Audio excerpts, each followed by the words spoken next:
एक समय में हमारी दुनिया में डायनासोर का राज था। वे वहाँ चलते थे जहाँ हम आज चल रहे हैं। डायनासोर ने इस धरती पर सांसें ली और इस धरती पर कई लड़ाइयाँ लड़ी। इन दैत्याकार बड़े विचित्र डायनासोर ने करीब 14 करोड़ साल तक इस धरती पर राज किया। इन डायनासोर की हजारों प्रजातियाँ थीं। इनमें से कुछ शाकाहारी तो कुछ मांसाहारी थे। कुछ डायनासोर बहुत शांत स्वभाव के थे तो कुछ बहुत ही हिंसक और खतरनाक थे। लेकिन अचानक ऐसा क्या हुआ? ऐसी कौन सी घटना थी जिससे डायनासोर का नामो निशान मिट गया? लेकिन इसके लिए हमें करोड़ों साल पीछे जाना होगा और डायनासोर के उस अंतिम दिन के बारे में गहराई से जानना होगा। आज से करीब 6.5 करोड़ साल पहले धरती पर मौसम सामान्य था। समुद्र की ठंडी हवा और बड़े बड़े पेड़ थे। चारों तरफ डायनासोर के चिल्लाने और चीखने की आवाज़ें थीं। जब डायनासोर की सारी प्रजाति धरती पर बड़े आनंद से अपना जीवन गुजार रही थी, तभी 10 करोड़ साल पहले ही इनकी किस्मत लिखी जा चुकी थी। 10 करोड़ साल पहले एक छोटा सा एस्टेरॉयड का टुकड़ा जो सुदूर अंतरिक्ष से आ रहा था, वह पृथ्वी से लगभग 20 करोड़ मील दूर मंगल और बृहस्पति ग्रह के बीच बने क्षुद्र ग्रह में घूम रहे एक बड़े एस्टेरॉयड से टकराता है। इस टकराव से उस बड़े एस्टेरॉयड की दिशा बदल जाती है और वह क्षुद्र ग्रह से निकलकर सीधे पृथ्वी की ओर 22,000 मील प्रति घंटे की स्पीड से बढ़ने लगता है। जब यह एस्टेरॉयड पृथ्वी से 3,84,000 किलोमीटर की दूरी पर था, तब धरती से शायद डायनासोर का अंत ना होता यदि यह एस्टेरॉयड पृथ्वी के उपग्रह चांद से टकराता।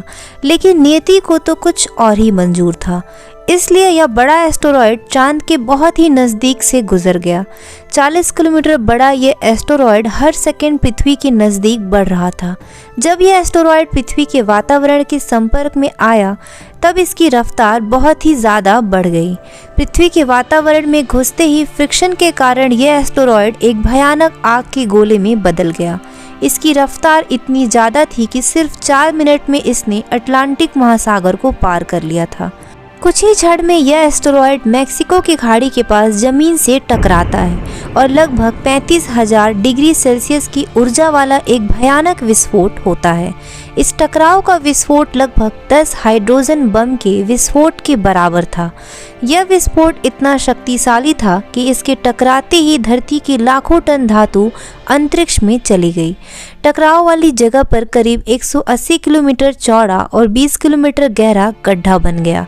16 मिनट 40 सेकंड बाद इस टकराव की वजह से धरती के अंदर चारों ओर बहुत ही बड़े बड़े भूकंप आने लगे।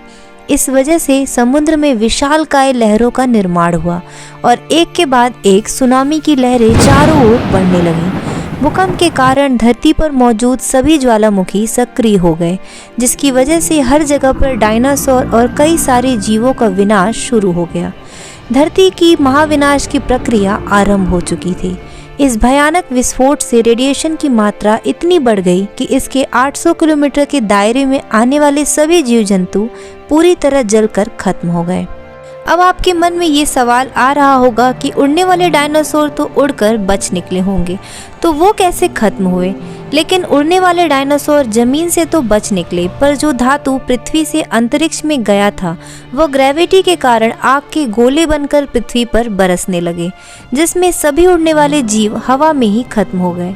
विस्फोट के 40 मिनट बाद पृथ्वी का तापमान 100 डिग्री से भी अधिक बढ़ गया, जिसमें पेड़ पौधे वनस्पतियां सहित सारे जीव खत्म हो गए।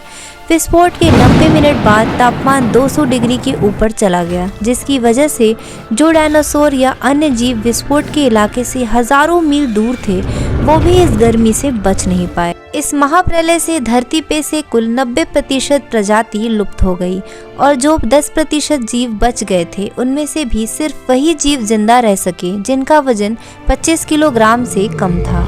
इसका कारण यह था कि इस महाप्रलय की वजह से धरती पर सभी मात्रा में वनस्पति और जीव नष्ट हो चुके थे, जिनकी वजह से ये बड़े जानवर अपना पेट नहीं भर सकते थे और डायनासोर का काल खत्म हो गया। यह महाप्रलय नए और छोटे जीवों के लिए एक सुनहरा मौका लेकर आया था। इस प्रलय में मैमल्स जैसी प्रजातियां बच गई थीं। लेकिन मैमल्स क्या थे और कैसे बच गए? मानव कैसे धरती पर आए जानेंगे अगली वीडियो में। अगर आपको वीडियो पसंद आई हो तो लाइक एंड सब्सक्राइब करना ना भूलें।